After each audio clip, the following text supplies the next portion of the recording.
very curious what your answer is to this. Let's say we're at the end of the summer. The race is over.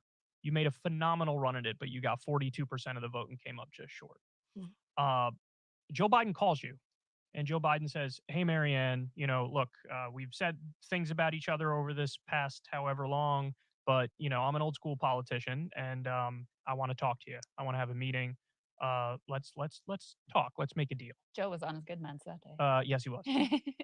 And, so you get into the talk with him, and he very clearly is looking for your endorsement, for you to drop out and to endorse him. Could the American people have your word that in a meeting like that, you will have a list? Here are 5 things, 10 things, all things that you have the authority to do as president of the United States. You don't need Congress. This is all things you could theoretically do through executive order, just like the lowering the prescription drugs like we talked about before. Will you give people your word that you won't just roll over and say, yes, I'll endorse you and I'm not going to ask anything in return? Will it be contingent upon, I'll endorse you, but here's what I'm getting in return for it. And then, by the way, if you don't deliver on that, this is not over. Then I'm going to, publicly crusade against you and remind everybody that you broke your word. I remind you that I'm not a legislator. I don't have a political career there that I have to worry about going back to. If I got 42% of the vote, you think then I just like fold and walk away and not take anything with me after all that I and so many other people would have had to go through to get to 42%? No, I would not. No, I would not walk away easy. And no, absolutely. So you'd have a list of demands. I would have a list of demands, and I would negotiate it. Well, absolutely, and I would consider all options actually, and how I thought that I could, with that 42%, make a difference in this country. You better believe it. What did you learn last time around? I don't know if it's so much well, certainly I learned a lot about just what it means to run for president. There's no doubt about that. But I think the changes in myself more than anything. I've talked to Nina Turner about this. When you go through a certain kind of acid bath of the hate that people throw at you, the smears, the mischaracterizations, the lies, it gives you some emotional antibodies. There are things that I can ignore now that you feel like, how could they say that about me? I'm just like, whatever, that's what they do. And I think learning that's an emotional lesson and psychological lesson, and just flying above some of that. I have some things that I believe need to be said. As a writer, from the earliest days of my career, I had read a line by a man named Arnold Patton. He said, if you genuinely have something to say, there is someone out there who genuinely. If you genuinely have something to say, stop quoting somebody else and just say it. Welcome to Straight Outta Politics. I'm your host for today. I'm CJ, known as Compton J on social media, or just J in real life. I did not know, I don't know why I assumed JB's show was already over. And until somebody texts me. So that's my bad. I did not know. I was sitting in the studio kind of preparing, but didn't know JB was still on, so I wouldn't have gone live yet. But thankfully somebody texted me. Always looking out for RBN. So thankfully somebody texted me and I didn't actually come on camera. But welcome. Today is absolutely not planned. I'm going to kind of try to shorten this down, depends on how this goes, because it's a lot of nonsense to talk about. And we're just going to jump right into the main story, which is why I led with this here. Let me go ahead, log into my notes here. But we're going to jump right into this, because this is from what Bernie said about Ukraine and the Ukraine funding, to this announcement, to the reaction from corporate media to this announcement, and establishment people and Democrat supporters, like I guess they call it K-Hive or whatever the Bernie or the Biden supporters are called. I don't know what their name is. they're really going after Marianne Williamson too. So I don't know who is she looking to have her support her, because David Pakman's crew is not there. Now, maybe some of his audience, but David Pakman is not there. Jake and Anna haven't said anything to my knowledge. Now, in the notes, in the comments, if any of them people have tweeted out their support, let me know so I can update that. But to my knowledge, they haven't supported. And in an interview that we covered, they didn't seem too happy. There weren't no smiles in the video, and I pointed this out in the segment.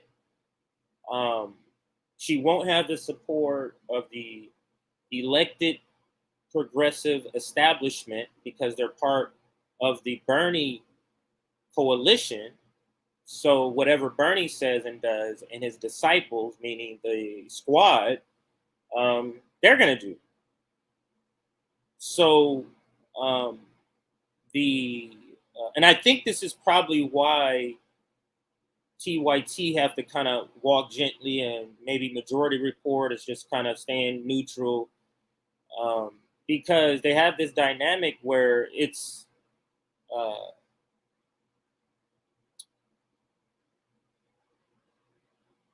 a progressive or so-called progressive and Marianne Williamson who's running against Joe Biden, but the people who they built their industry on, whether it's in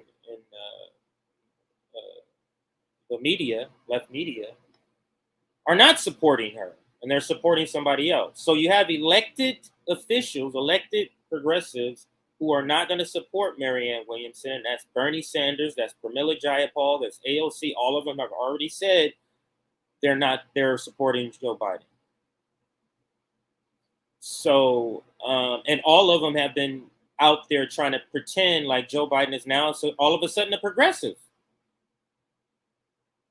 It was to stave off people or anybody actually running, to make it seem like he's the progressive. Remember, we covered the AOC speech the night of the State of the Union, and how she was interviewed before the State of the Union and she was interviewed after the State of the Union, to be sort of the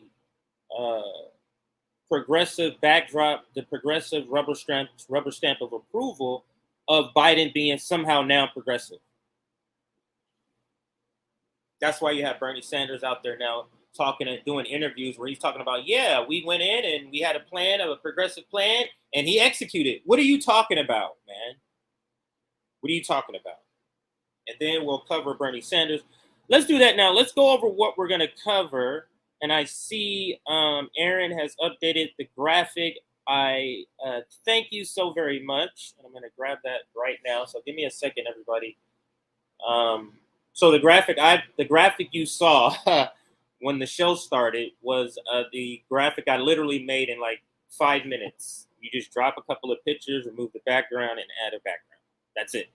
So it takes literally 5 minutes to do, but and that's just because I like to get the notifications out when I'm gonna go live. At least an hour. I shoot for 45 minutes, but most times it's an hour. So I needed to send that notification, so I had to create the stream. And then she came in and dropped in this beautiful graphic here, and that'll allow us to talk about the topics here. And let me toss that graphic up now that I have it loaded. So the Bernie industrial that is an absolute beautiful graphic. And that's what we're centering, or that's what we're also talking about today. And let me go to the actual title.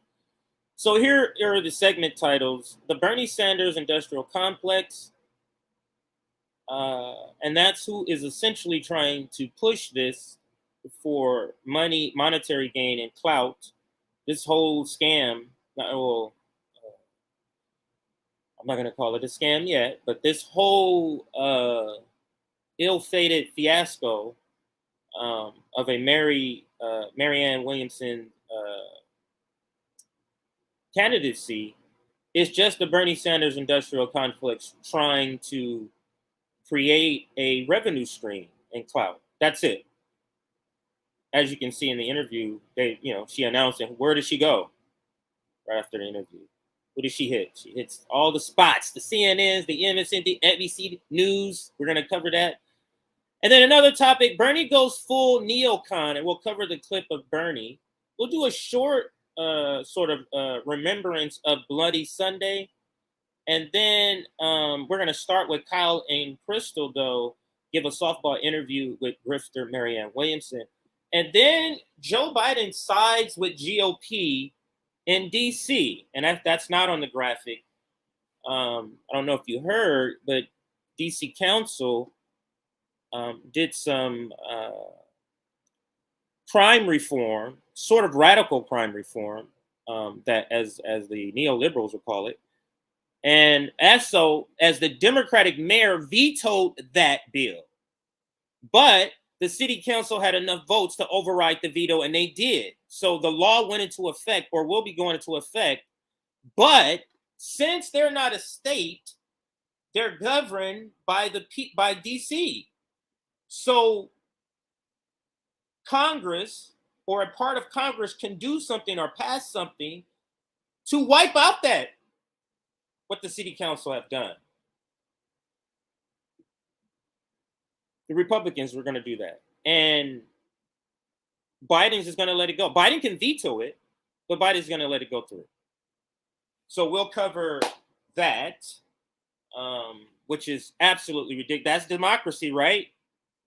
That's democracy. But let's get to a couple of housekeeping items. First being our Substack. Join our Substack if you would like to get notifications when we go live, like this surprise stream here. Just saw some things on Twitter. I was like, okay, let's go on up for a short while and talk about this. But to get notifications of live streams and clips, join our Substack. And you also get the added benefit of getting access to getting the Discord link sent to you. So toss this up now.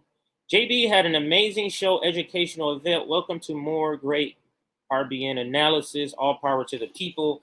Yeah, so yeah, it was great. And like I said, once I got into my show mode and I'm preparing, I was just sitting in here and I didn't know. I don't know why I assumed. He does go over 2 hours. Most times it's 2 hours, but and I just assume, and I clicked it. And then somebody, hey, JB's not on yet, or not off yet. And that's when I have to just sit there. But yes, absolutely. So let's see. Do I have any other ones that I missed? I was actually looking at the video screen of what you guys are seeing. I wasn't looking at the comment. So let me make sure I didn't miss any other super chats or anything else like a new membership. Okay, so I'm at the top. It doesn't look like hello everyone. Hi Mastermind. Yes, I was waiting for JB. Oh, you know the story now. So the comment, yeah. So now it explains it why it went live, but it didn't go on. I didn't go come on screen for a while because I got a text. Let's get it, boys. Yes, JB was still streaming, and that is my bad. I'm not gonna put the comment up relating them to drugs. I'm trying to be a better, more diplomatic. Starting today, right? Good morning, all. Yeah, that was completely my bad, JB. Yeah. I'm gonna make sure I check that. Yeah. Okay, so actually,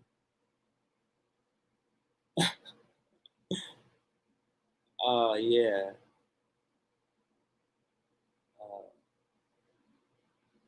Yeah, you guys are talking about. I don't want to put up the nastier comments about uh, Kyle and Krystal, so I won't do that. So let's get into the video. I'll rewind it from the beginning. I'm gonna let a lot of it play, uh, and stop it where I see fit, because I do want to make this a shortened stream. So let's go through some of this. Agenda or theory or vision to the extent that there is a sort of cohesive principle that would bind it together. Well, John F. Kennedy said we must end war or war will end us. I look at war and peace much the same way I look at sickness and health. Sickness is the absence of health. Health isn't the absence of sickness. And war is the absence of peace. Peace is not the absence of war. So I think we need to wage peace as seriously as we wage war. And as I was mentioning before, there are specific factors involved in waging peace. There are specific things that you can do to increase the incidence of peace. Right now, we have an $858 billion military budget. We have a $60 billion State Department budget, and we have something like $1.9 billion that we give to the USAID. Now, of those three, the USAID arguably does more to create peace in the world because it actually addresses the needs of people. So I would want a foreign policy, first of all, where diplomacy, State Department efforts of diplomacy take far more primacy. They have been sort of cast to the side of the room. It's the opposite of what used to be true. It used to be true that the State Department was at the table and the military guys were sitting in the back of the room. Today, the military people are at the table and the State Department. It used to be that if you were having a foreign policy discussion and somebody said, oh, we can't do that, that we couldn't get that past state, that would be taken very seriously. Today, it's like a joke. People would roll their eyes. Ooh, state's not going to like it. So we have to go in and clean all that up. Now, having said that, I look at the U.S. military like I look at a surgeon. If you have to have surgery, you better believe you want to have the best surgeon. But you're also, any reasonable person would seek to avoid surgery if at all possible.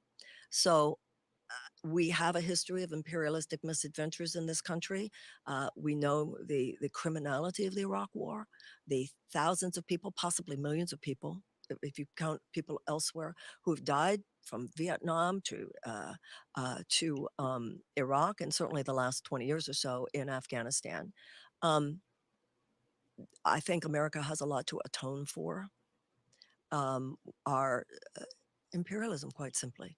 I think that there's See, so I let it play as much as I can, and I tried to play some game in my phone to distract myself from interrupting, but now I have to interrupt because this is the lane which you know what? I better turn my sound off. Okay. This is the lane that I call the cosplaying left lane, where you do all the same radical or left critiques. That's to gain the ear of a non-establishment person. But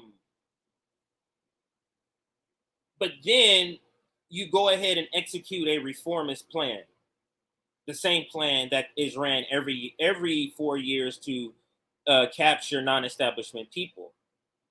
So, and that's what she's doing. So let me rewind it back maybe 45 seconds here.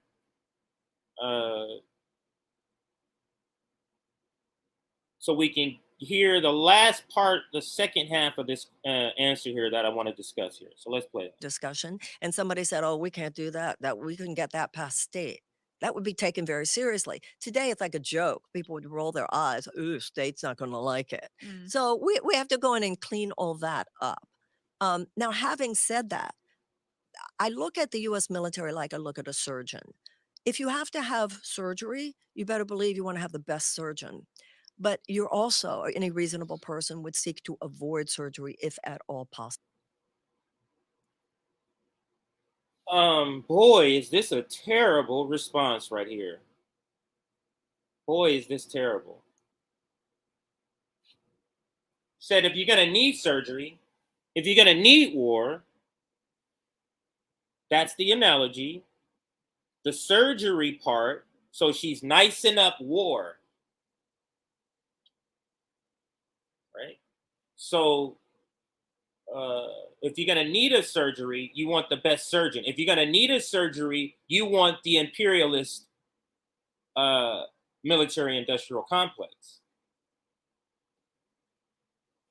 Yet she does this. Possible. So we have a history of imperialistic misadventures in this country. Imperialistic misadventures, like Indiana Jones and the Temple of Doom. Right? That's all we've had. Political imperialist misadventures. The same misadventures with that great surgeon, remember?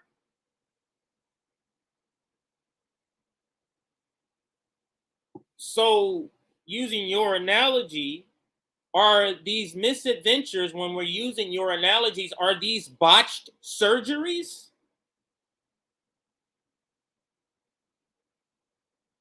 So we've had a few botched surgeries. We've had a few botched surgeries. But you're saying the surgeon isn't the problem. Gotcha. We know the criminality of the Iraq War, the thousands of people, possibly millions of people. So the criminality of the Iraq War. So the surgeon is also doing crime on the side. During the surgery, he closed a couple of yayo deals, you know what I'm saying? Like, and we're keeping the surgeon. This is your analogy. This is your analogy. People, if you count people elsewhere who have died from Vietnam to Iraq, and certainly the last 20 years. So from our botched surgeries, people have died.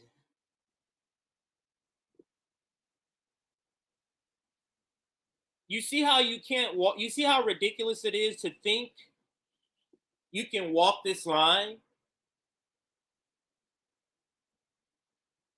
She's only anti-war in abstract. She's not anti-war when it's real. And a lot of the NATO left are that, and we're seeing that with this Ukraine war. They're only anti-war in theory, when pontificating, when discussing. They're not anti-war in application. So let's listen. Years or so in Afghanistan. I think America has a lot to atone for. Our imperialism, quite simply. I think that there's this is what the pseudo left does. Their critique of war is always of past wars. After everybody has said that was a bad decision, basically. Their critiques of the military industrial complex always fall short of the current wars or future wars, as you can see in the Ukraine conflict.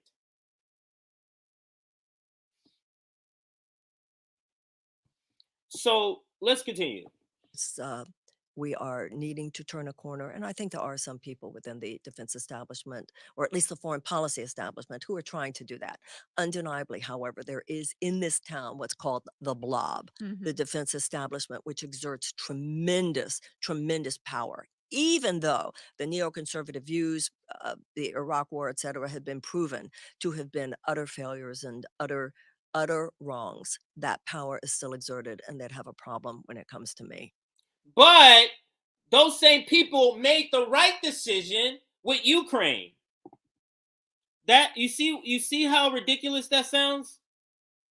Those same people that she's describing that did the Afghanistan, the Iraq, all of that, those are the same people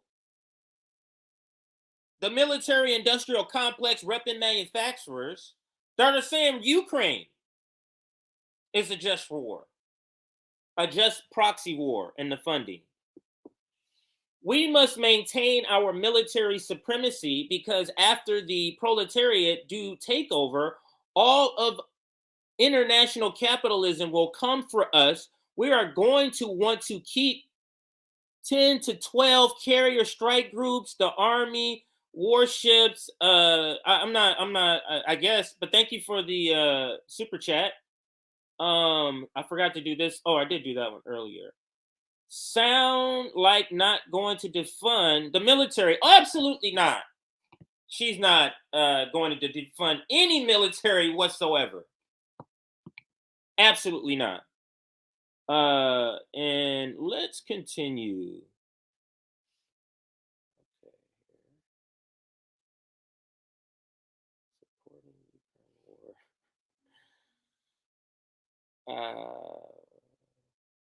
Absolutely. Absolutely. Certainly sending funding that props up and continues a war, because this war would be over if the US didn't send a dime. This would have been over. If the US didn't interfere, it would have never been a war, because they were already working out a peace deal back in February, if I'm getting my dates right, 2022. Are we in 23 now? Yeah, we are. I'm getting my dates right. Yeah, because we just hit the 1-year anniversary. So oops. Let's listen. So Bernie made some news recently when in an interview he said we should condition aid to Israel now contingent upon some sort of a peace deal and Palestinians getting human rights. Do you agree with that position that we should condition our aid to Israel? In other words, if they start bombing Gaza or something. They obviously have heard the critiques of Marianne Williamson, and they're trying to play cleanup with her candidacy.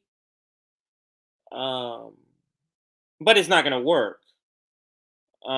Because you notice the two things they kind of go at is imperialism. She's going right at, supposedly, because now she's going to critique it, except for what's going on now. And now they're covering Palestine and Israel, Palestine and Israeli conflict. So they know the critiques. They know she's known as a Zionist. They know she is a Zionist, not known as. They know she is a Zionist. Yeah, let me see here. I like that comment. I'm sure Zoya. I saw part of it, so I think it says what I think it says. But where did it go? I think it was a comment by Zoya, if I'm not mistaken. Is she here? The proletariat must rise up globally. Exactly. And what we I was saying the same thing, Zoya. No, we're not. That's not what I. But Magnus is welcome to give his input. She's speaking of the super chat. This one right here. Thank you again, Magnus, for the super chat. But yeah, so I'll put that up there. So that's what Zoya is referring to.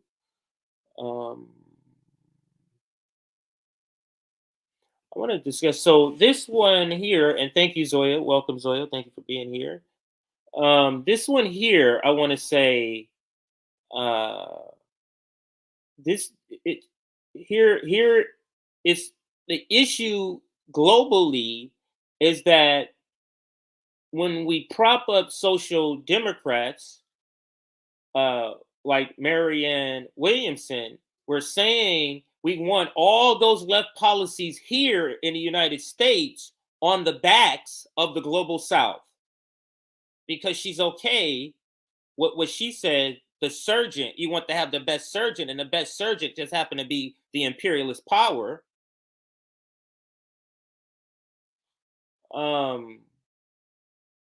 This is what makes social democracy will never solve any problems systemic to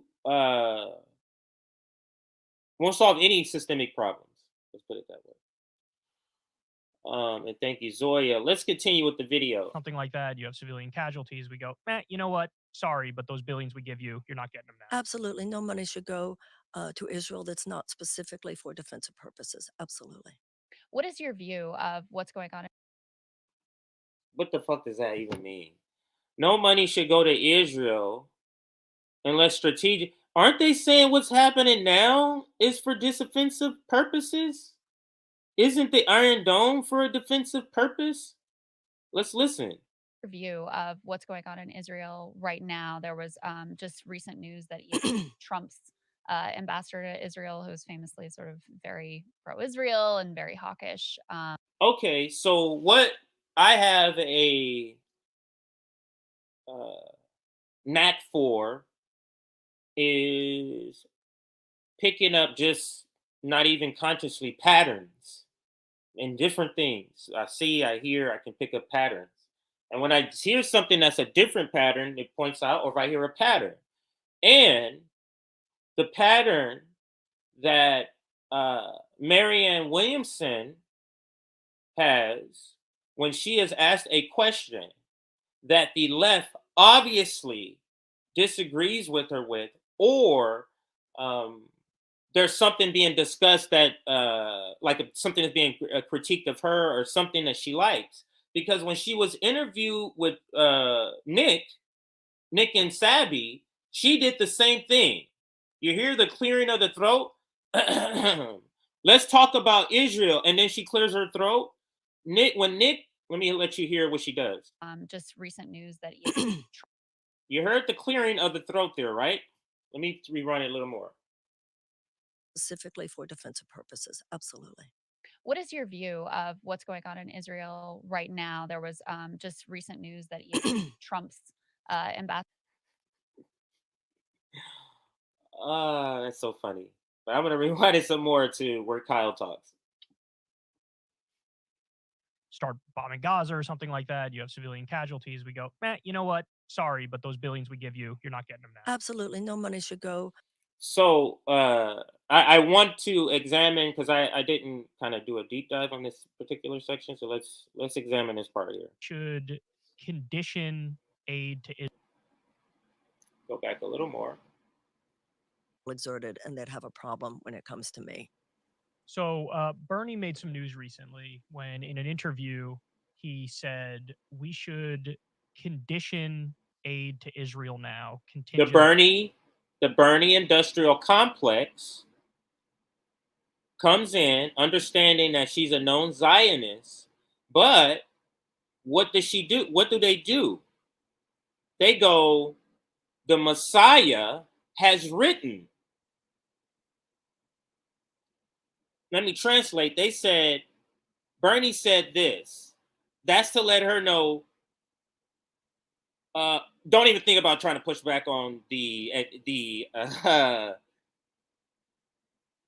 description that Bernie has said here. She's part of the Bernie industrial complex, or wants to be, trying to take that over. But let's listen. He said we should condition aid to Israel now, contingent upon some sort of a peace deal and Palestinians getting human rights. Do you agree with that position, that we should condition our aid to Israel? In other words, if they start bombing Gaza or something like that, you have civilian casualties. We go, you know what? Sorry, but those billions we give you, you're not getting them now. Absolutely. No money should go to Israel that's not specifically for defensive purposes. How's that going to happen? Isn't that what's been going on already? So how do you explain the killings then? They clearly understand to stand clear of this subject with her. So they craft these very sort of elusive questions, meaning they don't really answer anything. They ask is a question and information comes out, but they don't really answer the uh, it doesn't go at the point of her ideology about it. It just kind of give an instance, and it's a bad instance that anybody will say, "Oh yeah, of course not doing that," but it still doesn't address her Zionism. Absolutely. What is your view of what's going on in Israel right now? There was just recent news that even Trump's ambassador to Israel, who is famously sort of very pro-Israel and very hawkish, was condemning Netanyahu's attacks on the independent judiciary there. It's Go ahead. It's terrible what's happening in Israel. This is the most far-right government that the country has ever seen. The attacks, as you mentioned, on the judiciary there were 100,000 people in the streets in Tel Aviv protesting this. I'm very So, because she's a Zionist, so what she has to go is, um, you know, I'm not going to use that analogy.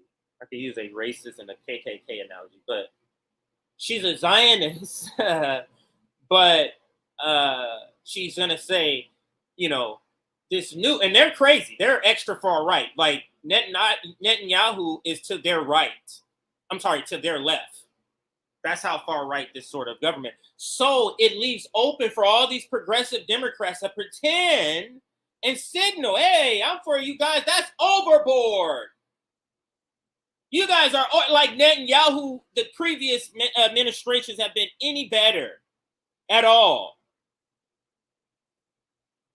Like to say, you know, the previous people before this was okay.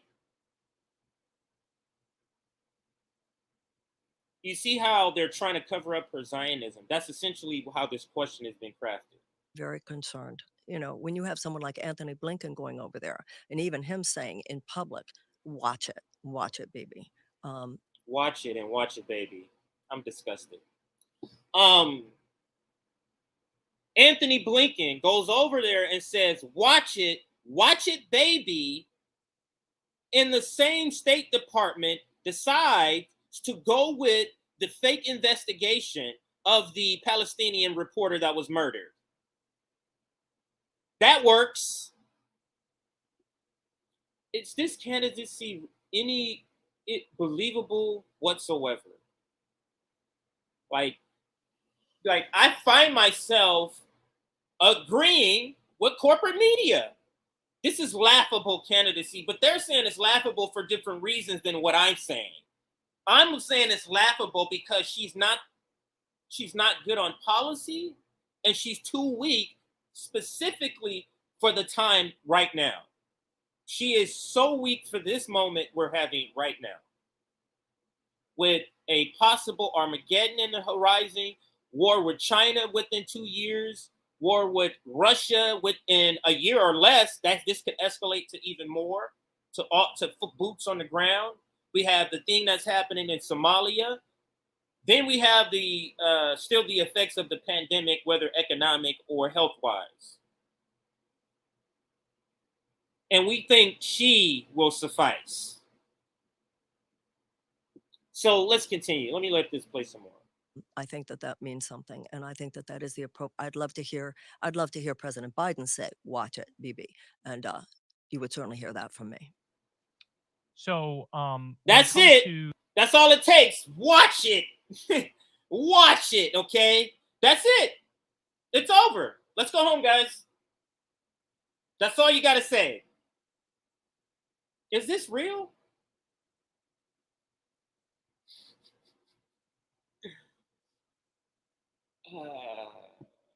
Let's continue.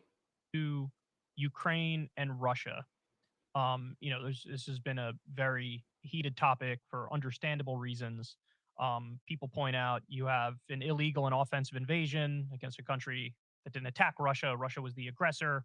But then you also have people pointing out, hey, there was NATO sort of built up to Russia's border, and that, it served as some semblance of a provocation because they viewed it as aggressive from the West. But putting all that aside, I think the more important question here and the more important point is, as president, would you actually try to get to the negotiation table and try to work diplomacy? Because that's actually a controversial position here in this city where we're sitting. Remember I told you patterns? What did I tell you earlier about how I can pick up patterns?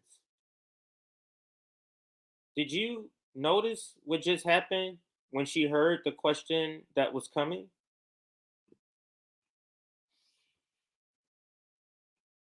Listen to what Marianne Williamson does when she hears the question that's coming. As president, would you actually try to get to the negotiation table and try to work diplomacy? Because that's actually a controversial position here in this city where we're sitting in DC. Nobody's allowed to say the word That's negotiation a or tell. diplomacy because then they say, oh, you're appeasing, you're Neville Chamberlain, you know, you can't make a deal with the madman or That's a whatever. tell Do there. you think that that's the way to go, negotiation and diplomacy, or should we continue effectively funding the proxy war? Well, it's a complicated situation, but of course the goal should be negotiation. Of course, the goal should always be negotiation and diplomacy. And General Milley and the Rand Corporation have said that that is the only possibility here.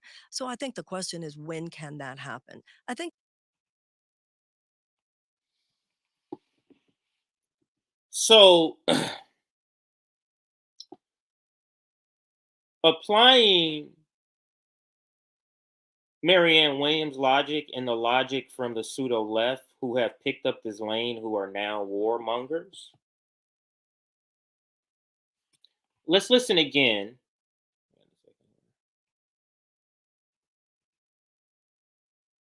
always be negotiation and diplomacy. And General Milley and the Rand Corporation have said that that is the only possibility here. So I think the question is, when can that happen? I think When? So 20 years or so, whenever, however long we were in Afghanistan, if you said I wanted peace and it happened in 20 years, you were pro peace. Right?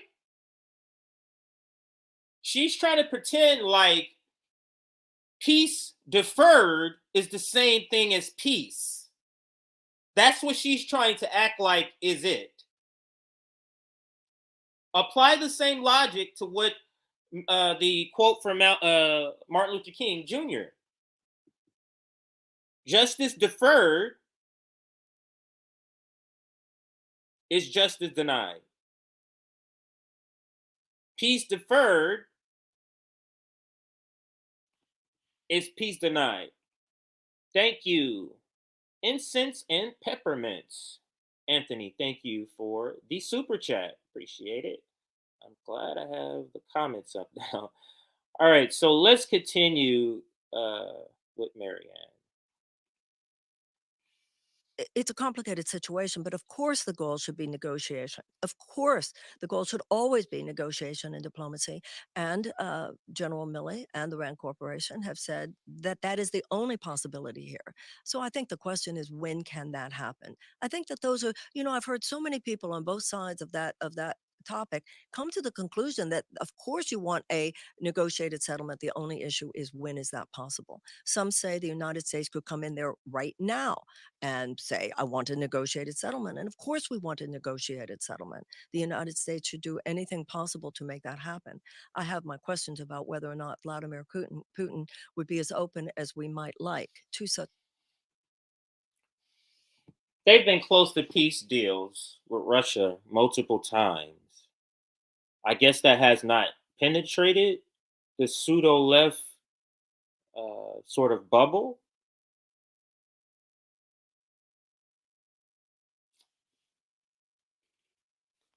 So now we're getting into what they define as peace. And what they define when they say we don't know if Putin, that talking point is used because they define peace as him leaving Ukraine. Just literally, like right now, just turning around and going back home.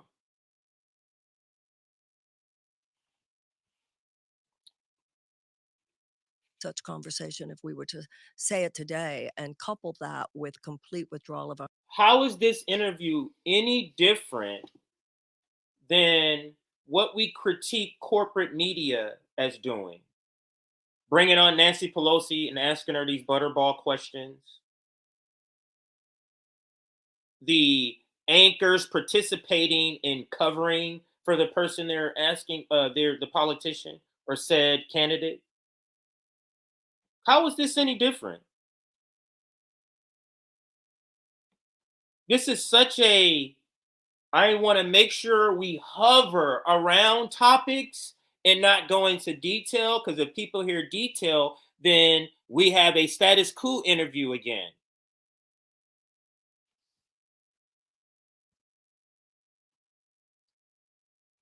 Of our military support.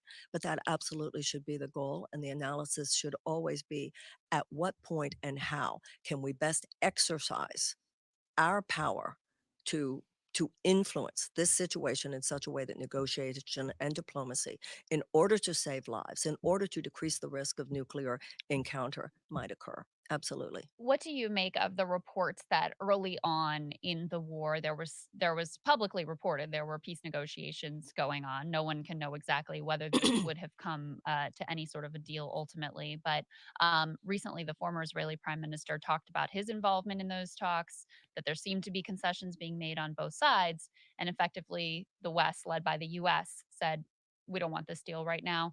And the underlying implication was Russia's not doing well. We think we can strike a blow against Russia. We actually want this war to continue. What do you make of those reports? I think those reports are true. They're indisputably true. And we know that Boris Johnson went over and talked to Zelensky. I believe those things. And I also heard that interview with the former Israeli prime minister. It's indisputably true. So the voice of those who would say, let's perpetrate this war, let's keep it going in order to weaken Russia, they would not be in the room with me. They would have no no influence on my thinking whatsoever. She thinks this is such a professional managerial class thing. She thinks by saying that makes her different than those people.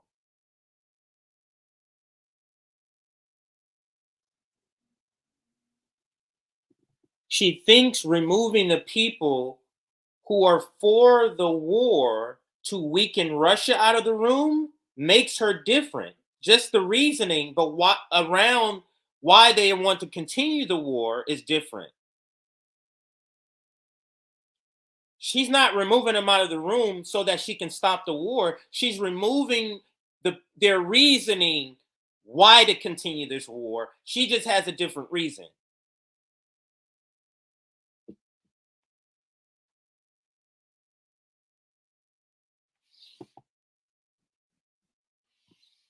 Let's continue here. So ever.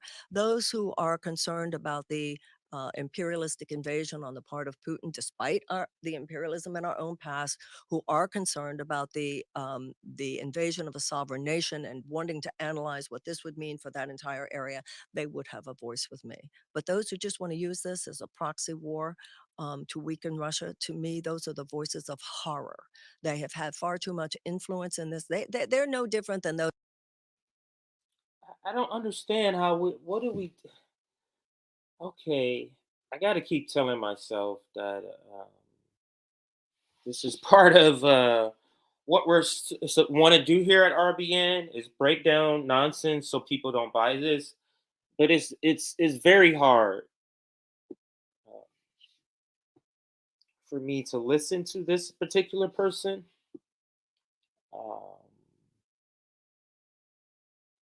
Very hard for me to listen to the answers that are. It's almost crafted. They're meant to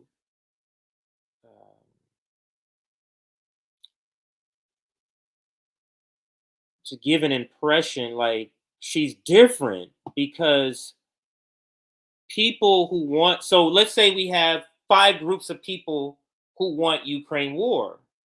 Who says we should be funding this Ukraine war? 5 groups.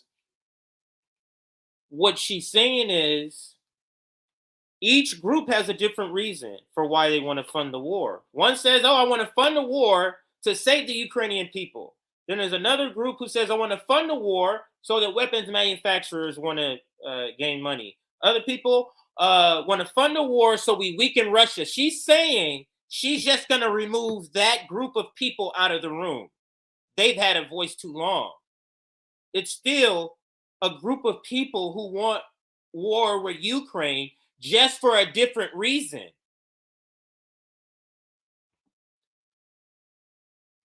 Those who said, let's invade Iraq, in my mind. Mm. And they would have no voice with me. And they probably have their opinions about China, and they'd have no voice with me on their opinions there either. So, the last time you ran for office, there was a period where you weren't in favor of Medicare for all, and then when you dropped out, you endorsed Bernie. And Yeah, now that person who wasn't in favor of Medicare for all, we're supposed to believe that's her number one thing now. Okay, people. You have pretty clearly had a change of heart, where now you wholeheartedly support the idea of Medicare for all.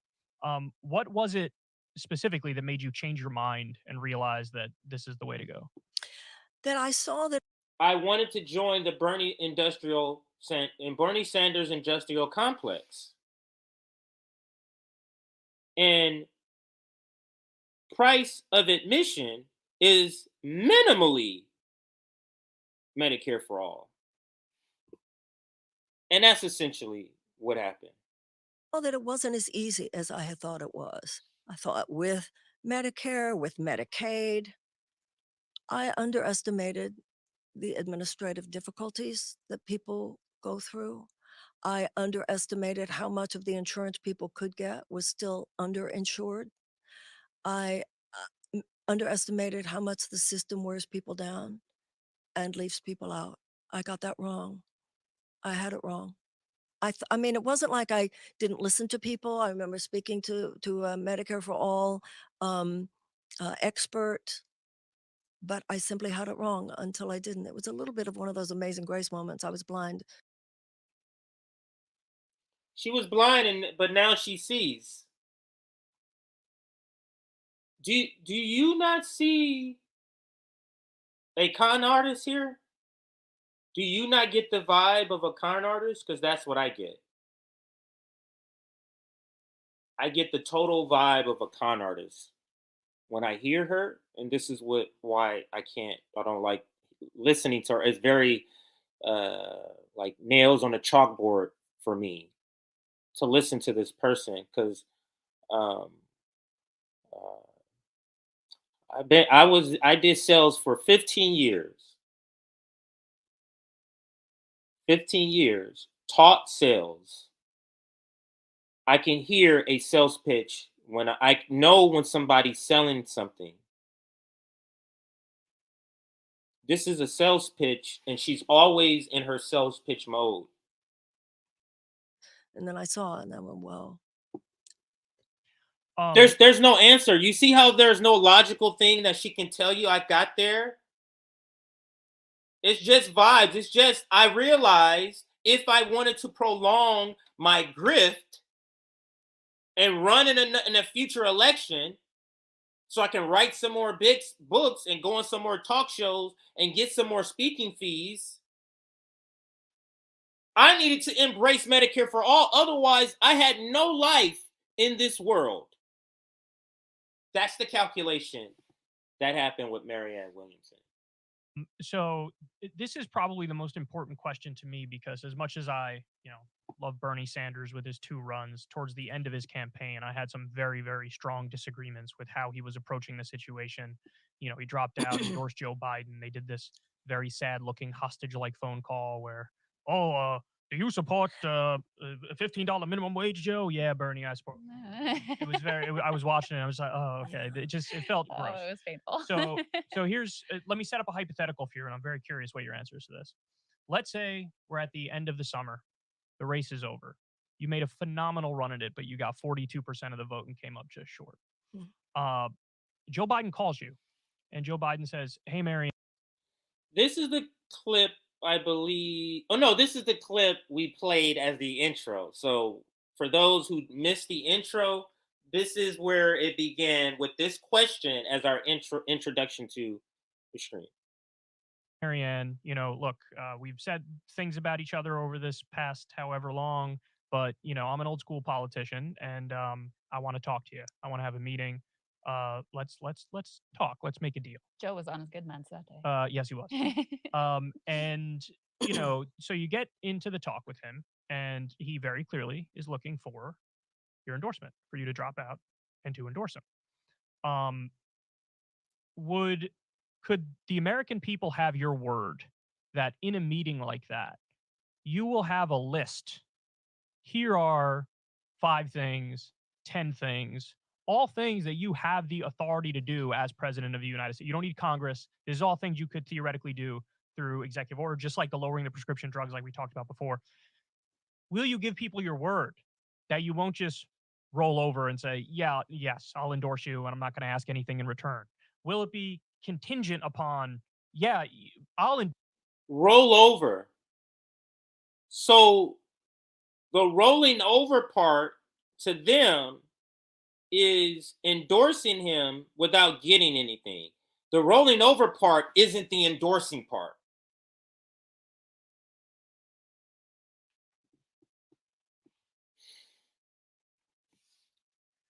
You notice the question wasn't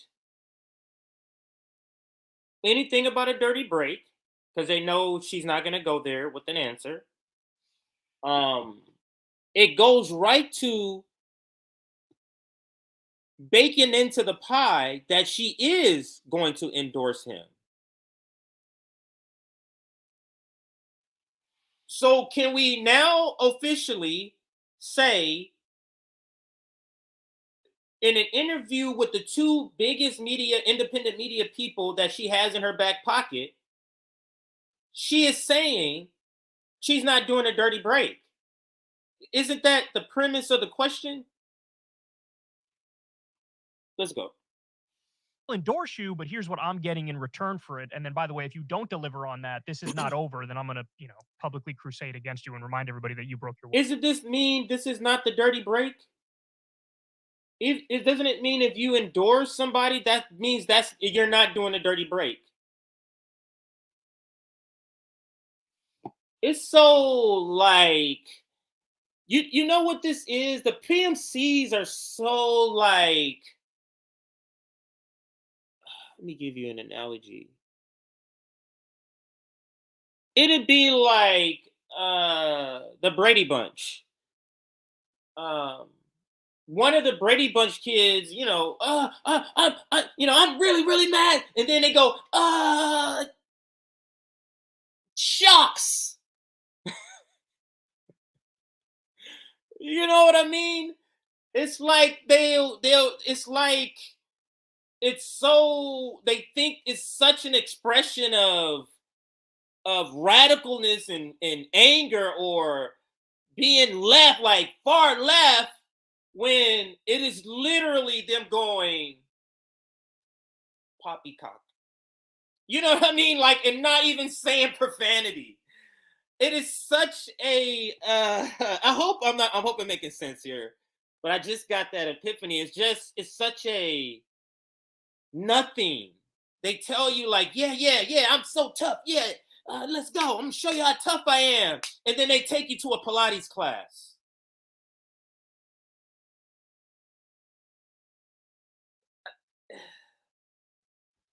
I don't understand. It's so not what they describe it as. So let me hear him describe this again. Let's rewind it 20 seconds here. Things, 10 things, all things that you have the authority to do as president of the United States. You don't need Congress. This is all things you could theoretically do through executive order, just like the lowering the prescription drugs, like we talked about before. Will you give people your word that you won't just roll over and say, yeah, yes, I'll endorse you, and I'm not going to ask anything in return? Will it be contingent upon, yeah, I'll endorse you, but here's what I'm getting in return for it? And then, by the way, if you don't deliver on that, this is not over. Then I'm going to, publicly crusade against you and remind everyone. So the person who lost and endorsed him, the only way to deliver on the things you ask, the person has to be elected. So now they're elected, And now you're going to do a public crusade against them and show them. You see what I mean? It's like, I'm going to give you a piece of my mind. You naughty boy.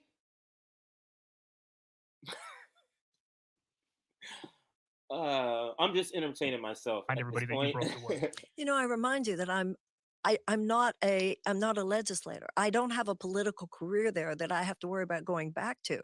If I got 42%, So why wouldn't you do a dirty break? Why wouldn't you do that? Why wouldn't you project that in the beginning? As one of the segments, Z from Status Quo, who knows like election laws, she says like there's like 16 or 17 states that have spoiler laws. That means if you're running a primary under one party, that's it. You can't then run in a different party in the same election. So being with that said, you wouldn't be on you wouldn't even doing a dirty break, you wouldn't be on you wouldn't be on the ballot of every state by doing that. Which is another reason why this should not even be the strategy. You should just start with the third party and build that up. Imagine if AOC and Bernie Sanders, imagine if the squad, Wall Green Party, with all the millions, I'm saying if they just switch now, they just all, fuck this shit. Let's all go and go rogue. Why is there nobody who's willing to do that type of, put themselves on the line like that? of the vote. You think then I just like fold and walk away and not take anything with me after all that I and so many other people would have had to go through? Like you think that's you think like are you serious? She's asking it like, are you being stupid? Like this is a no-brainer. Really? Because Bernie Sanders did it. So it can't be that much of a no-brainer because Bernie Sanders did just that. Go through to get to 42%. You know, no, I would not walk away easy. She is so cheesing because she knows she will never reach no 42%. She's just in fantasy land cheesing right now.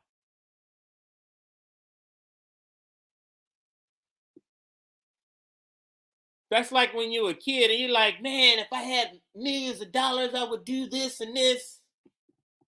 You know how you cheese when you do that? Same sort of cheesing. And no, absolutely. So you'd have a list of demands. I would have a list of demands, and I and would you negotiate it. well, absolutely, and I would consider all options actually, Mm. and how I thought that I could, with that 42%, make a difference in this country. You better believe it. What did you learn? Did that tell us anything? That was supposed to be her her I'm tough moment. Did that really tell us anything? Like, what information did you extract from her answering the question and answer? I can really ask that question for this whole interview. What really have you tangibly extracted? Learn last time around. I don't know if it's so much well, certainly I learned a lot about just what it means to run for president. There's no doubt about that. But I think the changes in myself more than anything. I've talked to Nina Turner about this. When you go through a certain kind of acid bath of the hate that people throw at you, the smears, the mischaracter.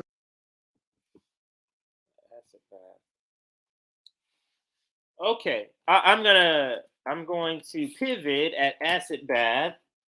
Maybe I'll come back to this, but that was a task for me. I'm staying on the topic, but I do want to go to Twitter because Kyle posted, I think, a section of this interview, and the comments weren't that friendly. Yeah, she did name drop. I noticed that too. She did name drop. The Nina Turner name drop. It was so obvious. She's such a grifter. This person. That's not the video we're gonna watch. I think I put it in bookmarks. If I didn't, we'll just go to Kyle's page here. Look at it. I did not. So let's go to Kyle.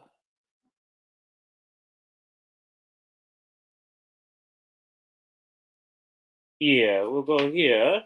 Fine. Oh, my wife is finally home. Finally. Yes. I have groceries in the car. Okay. Hope we got some good stuff. Okay, so let's go.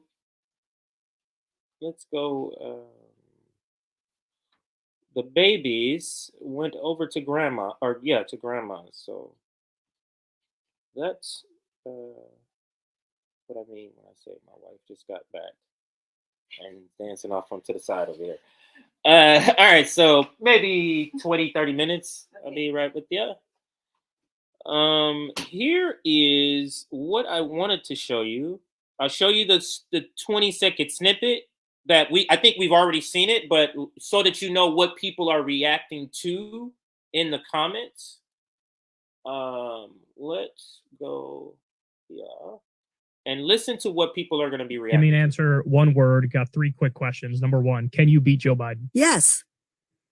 Number 2, can Joe Biden beat Donald Trump again or Ron DeSantis? No. Number 3, can you beat Trump or DeSantis? Absolutely. Let me in there. Give me an answer, one word. Got 3 quick questions. Number 1, can you beat Joe Biden? Yes.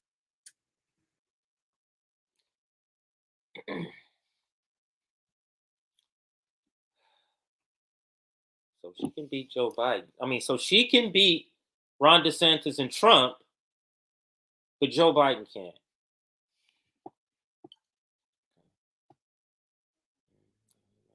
I don't even understand this. But let's let me look through here and see what people are saying. Oh, I did click on it. I meant to enlarge it. So this is him, trying to run cover for his friend. So it says, "Can you beat Joe?" And we heard it, and then the full interview. So I guess we haven't gotten to that part. So there's some more parts at the end. So we'll go back to that in a second and read that. Let me pause this. So stop the stream. Let's read. Here goes Indie News. Indie friend of the show. It says, "Let me answer this. Hells no. Don't need to hear her BS. This is sad. If you didn't know her personally, you'd be mocking this. You've become a parody of what you used to be." She has no intentions of beating him. She has every intention of gaslighting, deceiving, and manipulating leftists into supporting the NEOCON, neo-lib Democratic Party. And here is Daddy Haifong chiming in. So, oops.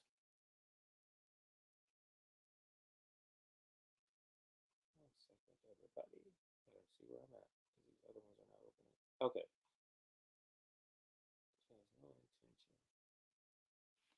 All right. Danny says, actually, she's wrong on all 3 questions.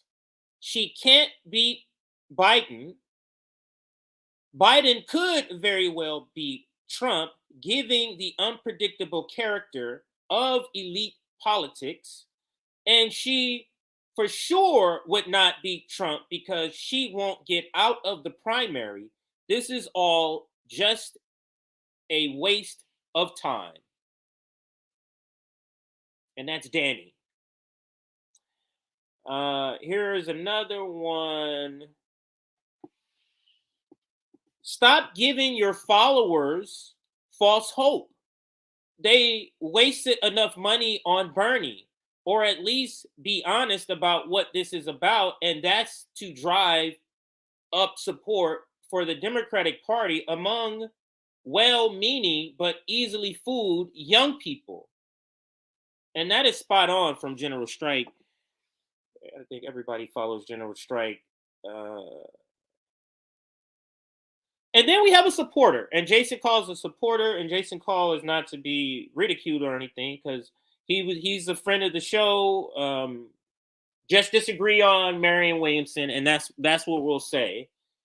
But he chimes in this way. I'm a policy developer for Marianne's campaign.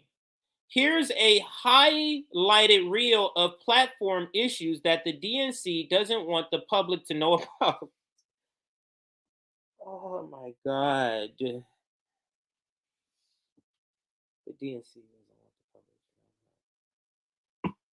Oh my Lord. So that's, yeah, so there's a good comment. Let's continue. Just, if Bernie couldn't break through Democratic Party machine, how is Marianne Williamson possibly going to do it? Question mark.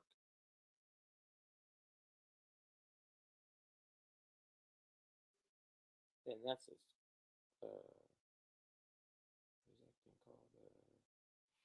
Snapshot of somebody else's thing.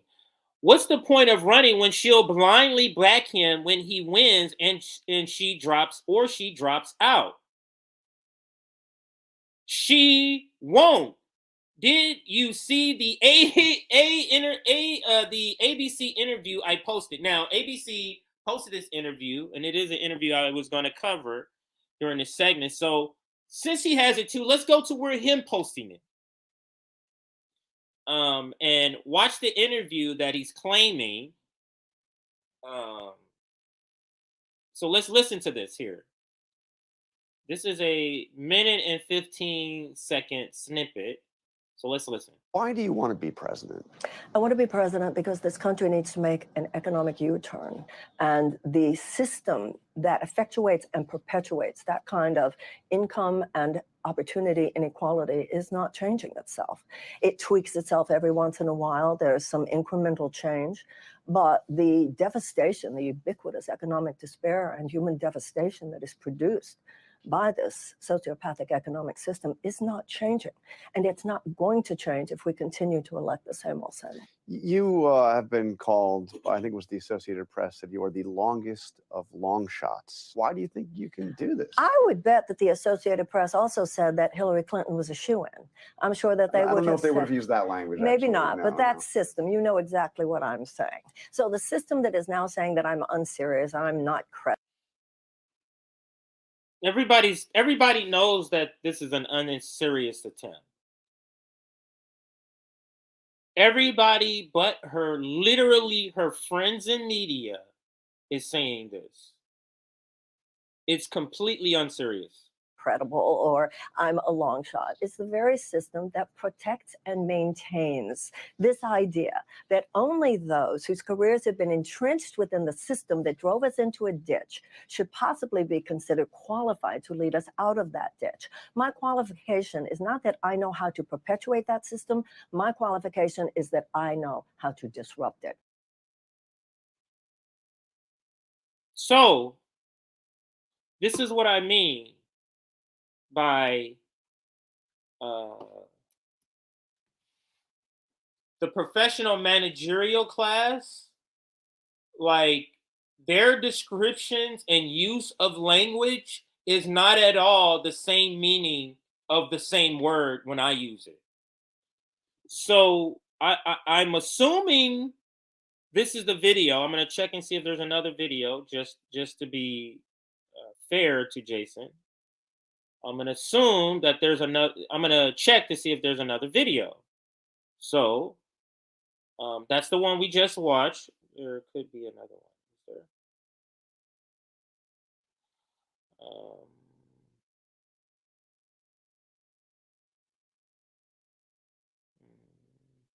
Oh, it's this one. Oh, it's this one right here. Not the previous one. It's this one. So let's watch this one. I believe she's on here. Well, that's their. Oh, they just before she announced. Let's hear what they talk about and see if it.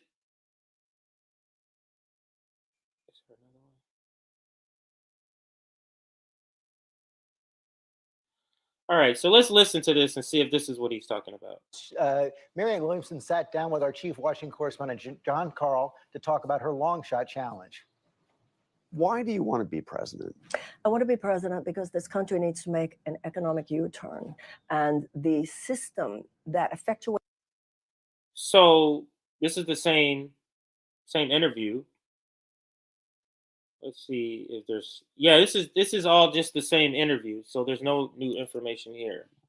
So now I just wanted to double check. Now let's go back to the tweet where Jason says, as proof, go to his page to watch this video as proof of something. So let's see what is it proof of. And then we're going to move on from this point.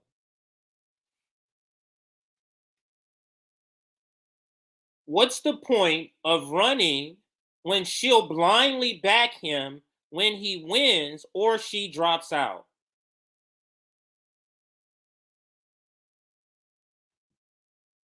What's the point in her running when all she's going to do is, drop out and endorse said Democrat? Or him, she says him or Biden.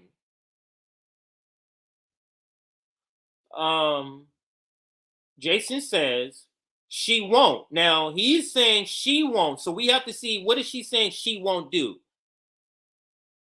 She'll blindly back him when he wins. Or she drops out. So either he's saying she won't drop out or she won't blindly back him. So Jason is saying she won't blindly back him. Did you see the ABC interview I posted? And we did. And I'm not sure why you direct this guy to the video, because it doesn't address his question in any way whatsoever. It's not even the same subject. Not clear on why that would be where he should reference to get about his question. Don't understand that part. So let's speed this up. Not speed it up, but let's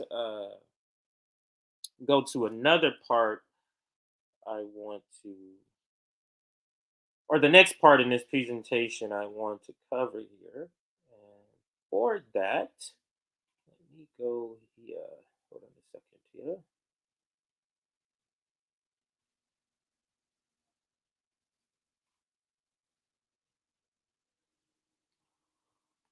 Wow. Looks like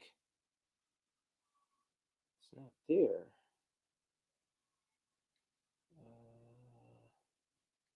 Well, I know you can't see this because I'm not sharing it yet. I'm looking for it. Okay, looks like it's not there.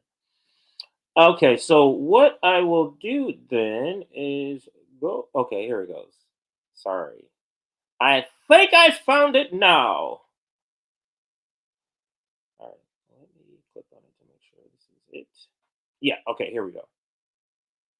All right, so it took a few seconds, but I found what I was looking for. So now let me share the other page here. I didn't want to share it until I was sure I could find it. Got to get more organized in my stuff. So let's listen to this. It's an older interview, but let's listen to what she says. You might not. I want to tell you this. I was in Israel, and I was talking to some Israeli and Palestinian peacemakers, and I said, "I'm telling you the truth." I said, "Well, the Great Mother doesn't choose sides. According to Avatar, the Great Mother doesn't choose sides. She's there to protect balance. Yes. She doesn't pick a winner. She protects balance." And Yes. do you know what the Palestinian and the Israelis in the room? Do you know their reaction? What they say. They thought about it. They That's nodded, good. and I think it was because some of them had seen Avatar. Yeah. They're not, you might not.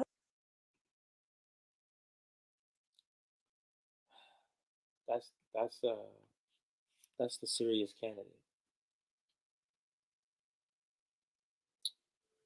So, and this is what Olaf says. So, Krystal says we need to grow up and support a candidate who's admitting she's based her Israel Palestine policy off of Avatar.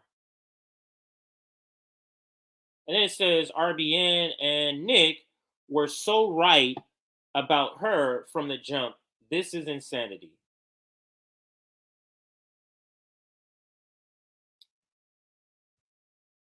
Yeah. All right. So now we're going to quickly jump to the next topic. That was the long topic. Now we got a couple of short stories where I literally just want to show you something and get your reaction, because this is pretty bad. And I think we'll probably start with the Bernie Sanders one.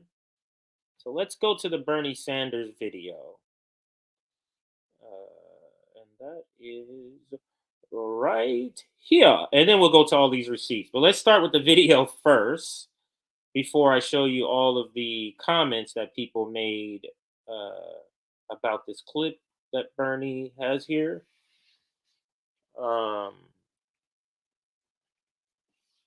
Bernie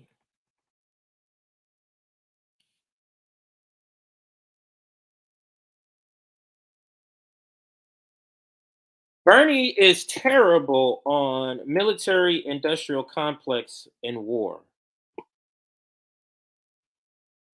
Check this. Yeah. This will be a quick story here. So let's make sure I didn't skip anything in the comments. Okay, so let's get to this topic. And before we do, hit that like button. We're at 340, 50 or so people watching. So hit that like button. Let's get to 300 likes. Push us to 300 likes, if you will. This was the count yesterday, 31,541. Subscribe to our Substack if you like to get notifications when we go live. We have memberships now. You should see a join button on next to the video, or on our YouTube channel, you can see the join button also. And then our website and email. Website for those listening, revolutionaryblackoutnetwork.com. And email is info@revblacknetwork.com. So let's go ahead and get into this next topic. And remember, stretch us to 300 and 300 likes is the target.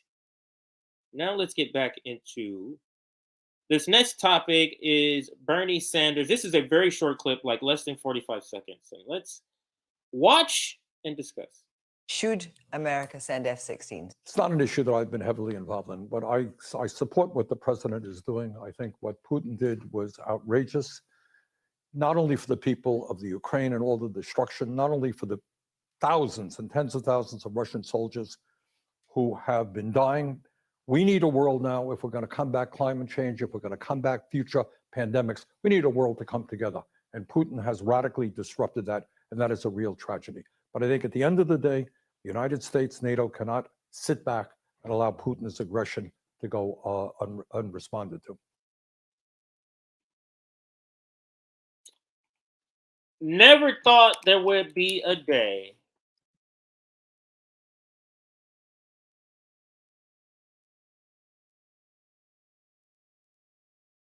where I saw Bernie Sanders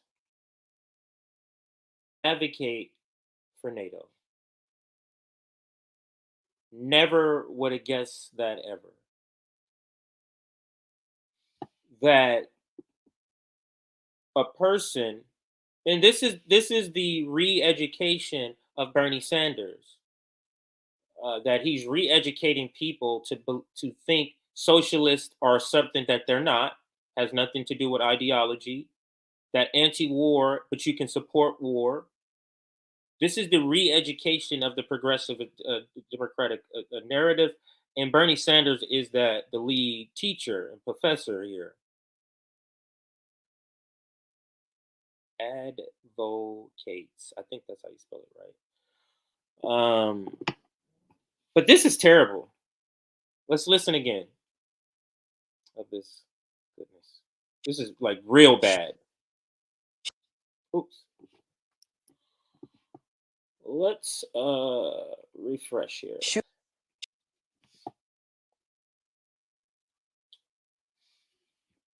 This is like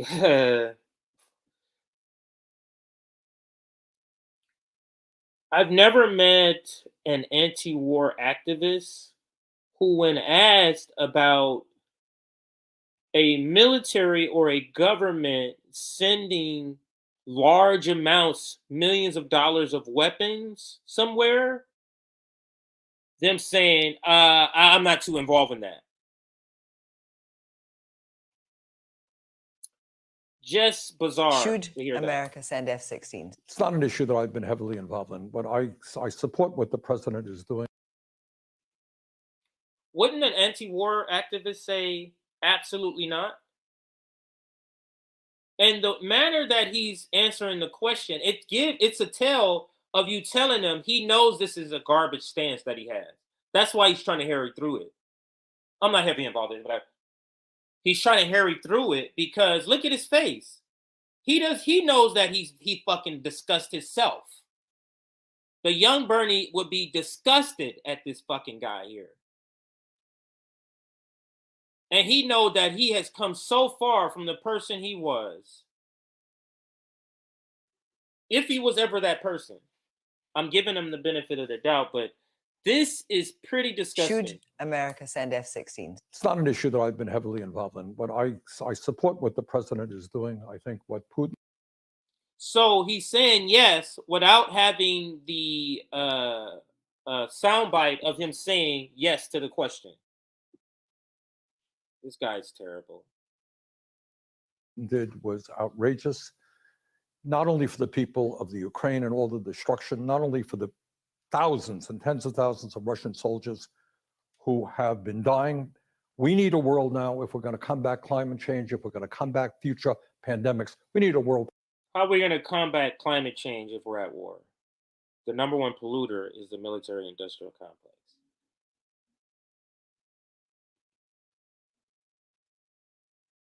So he goes back to his grift of what type of world we need, but the person or the entity that's disrupting that is not capitalism and imperialism and all the wars and the 800 plus known military bases, maybe 1,000 if we're counting the unknown military bases across the world, and all the conflicts we have ourselves in, and all the resources we're stealing, but Russia disrupted that shit.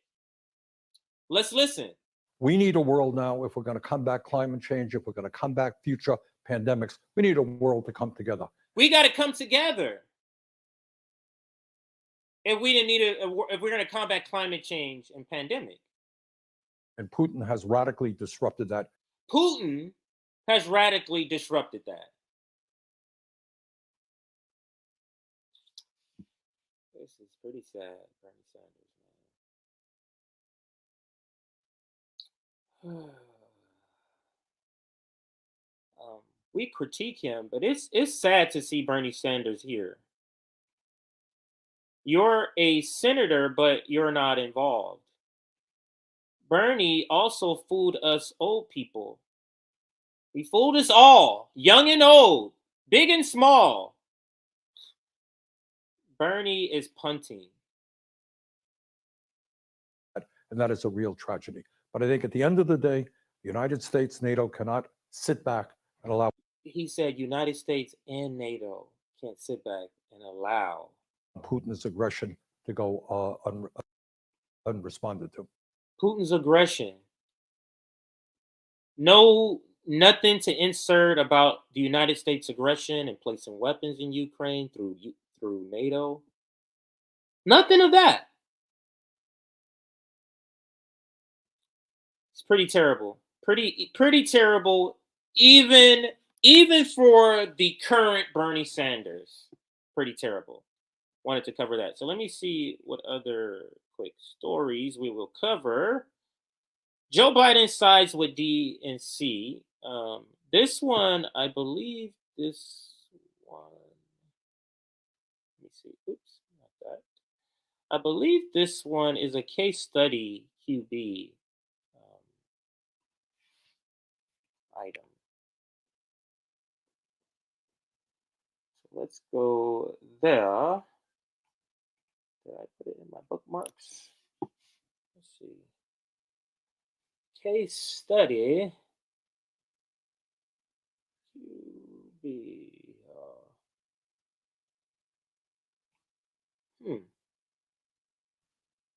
One second, everybody. Where did I? Oh, I think I sent it in a DM. But that's where I think it is. I think I sent it in a DM. So hang on one second, everybody, as I pull up the next story here. Oops. Not this one. Let's do this one here. Oops. One second, I'll have it with you. Okay. Which one is it? Yeah. Case study QB videos are like they make it to where it's sensitive, so you actually have to click on it to actually see which one. But luckily, the first one I clicked on was it. So let's put it in the screen and move to this next quick topic here. And this is just a short news clip talking about how Joe Biden is going to side with the GOP. Because that's what he is. He's siding with his people. Hang on a second here. I'm going to pause this. We're going to play a little bit of this. And I'll read it to you. But let's put up a title before we do that. Biden sides with GOP. So let's get into this one and let's read. Biden won't veto GOP bill on DC crime as progressives say he portrayed them. Pramila Jayapal, I'm deeply disappointed, but they're not doing nothing. Quote, those centrist Democrats essentially say the prez made a decision to protect himself in 2024 after exposing them. So, Case Study QB clip. Shout out Case Study QB. Let's listen. Liberal Democrats are angry, that may be an understatement, at President Biden for a decision that highlights a big internal party divide over crime. The president telling Senate Democrats yesterday, Thursday, that he will not use his veto pen if Congress votes to overturn a new Washington, D.C. crime law. The president's position is now a green light for other Senate Democrats and virtually guarantees the city law will be rescinded. Its provisions include reducing mandatory minimum sentences for some crimes. Now, D.C.'s mayor opposed that, but the city council had the votes to pass the measure anyway. Now, progressives say Biden, who is on the record as a supporter of D.C. statehood, should stand with the city council even if he disagrees with its policy decisions. Our great reporters are back, and this one has progressives saying, you betrayed us. I mean, it's not just progressives, John. It's really a widespread sentiment within the House Democratic Caucus that the White House betrayed them, did not communicate this properly, and is undercutting really a core position within the party, which is to push either for DC statehood, for autonomy, allow DC to make its own laws and rules. And I just got a statement from the chairwoman of the Congressional Progressive Caucus in the House, Pramila Jayapal, who said, I'm deeply disappointed to see the president announce he will allow Congress to overturn a DC law for the first time in decades. This is simple. The District of Columbia must be allowed to govern itself. Now, that is on the policy side. Then the politics. There were more than 170 House Democrats who voted against this Republican effort to repeal this law. And all of a sudden they learned yesterday, Joe Biden is aligning himself with the Republican Party. So now these members, who some of them are in difficult races, difficult districts, like Abigail Spanberger from Virginia, are seen to the left of Joe Biden have exposed themselves to Republican attacks of being soft on crime. So to a lot of Democrats I talked to this morning, they see this politics 101. And one of them said to me, I just can't trust the White House anymore. So how does the White House answer this, in the sense that those Democrats are essentially saying the president made a decision to protect himself in 2024 after exposing them? I mean, they definitely faced questions about it yesterday at the White House. Here, you were among those asking the question. So let me stop. Let's just listen to a little bit as the press secretary tries to explain this. The DC Council was put forward over the mayor's objections, and the president wants to make sure that communities, even in DC, the Americans in DC, feel safe. The president still thinks that DC should become the 51st state. That is something that he has supported for decades, not just these last couple of years. But he feels as president, he has the obligation as well to keep America's cities safe. So they're trying to say he's not abandoning principle. He's just making a particular issue here. But to Manu's point, he's the leader of the Democratic Party. If he was going to do this, shouldn't he have done it before the House had to vote? Yeah, that's right. I mean, you have these two things clashing here, right? You have on one hand the White House saying that the president supports an autonomous government and DC's ability to self-govern. On the other hand, you also have an awareness in the White House that crime and policing is going to resonate both in the election and it has basically throughout President Biden's time in the White House. When Karine Jean-Pierre was pressed on this yesterday and pressed on these two things. You see why you can't team up with the Democratic Party?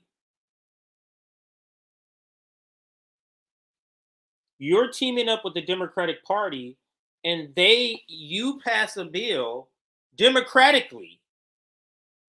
And overriding a veto is part of the democracy.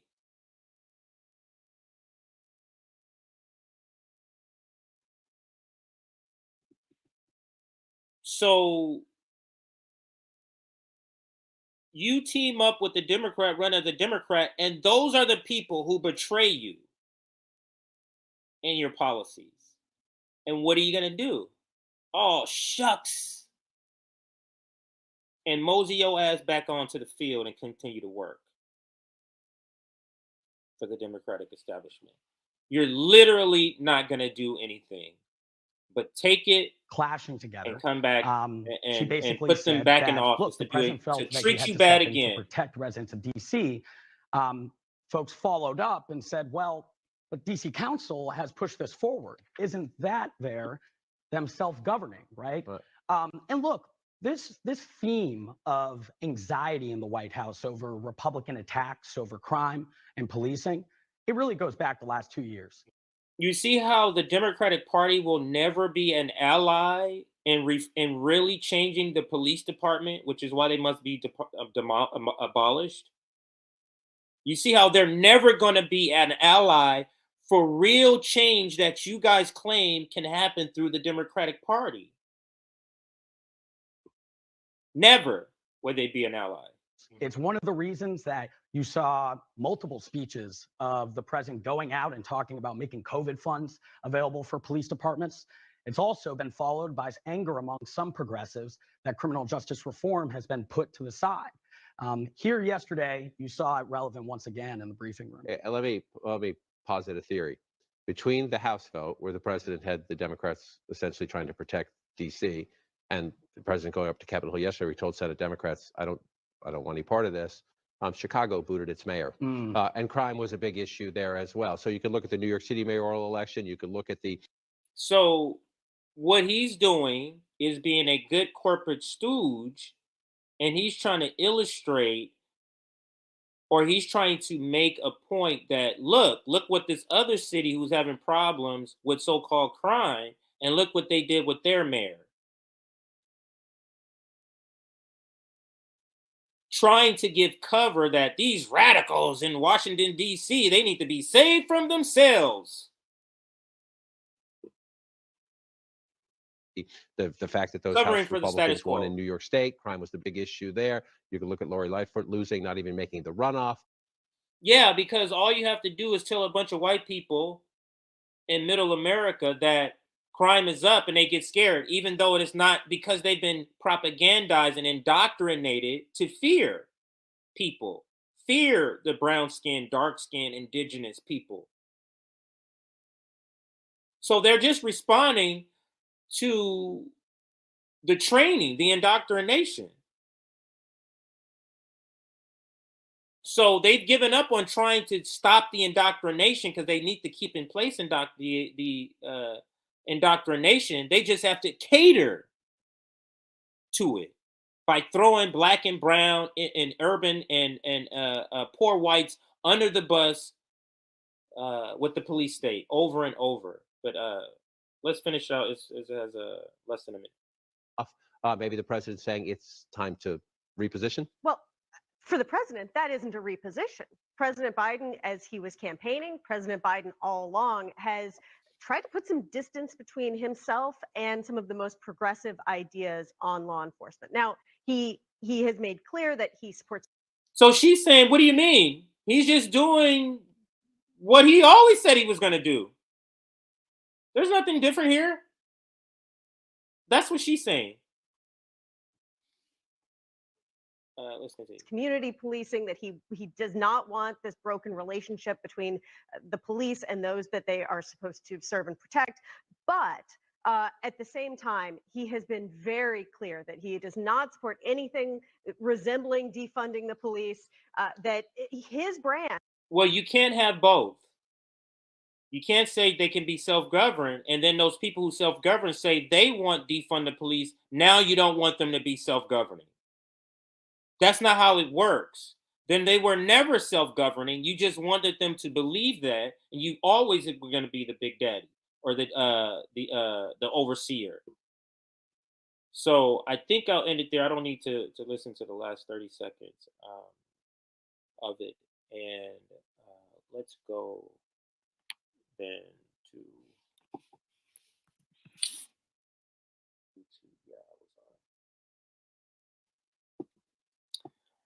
and we're going to do this final thing here. And I think I want to cover the due dissidence interview or breakdown of the same interview with Kyle, Krystal, and Marianne.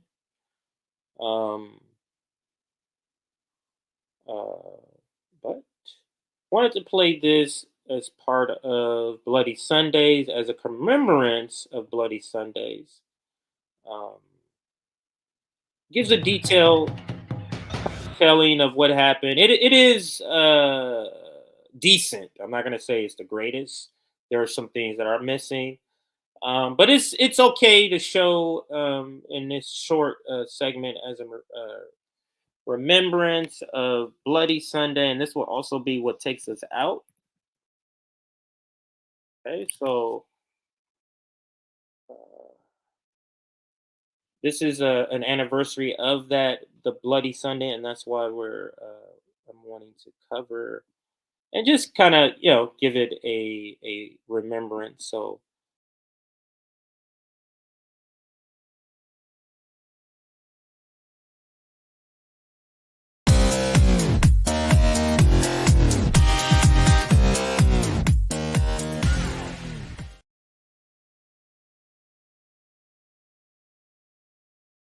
Hi, I'm Clint Smith,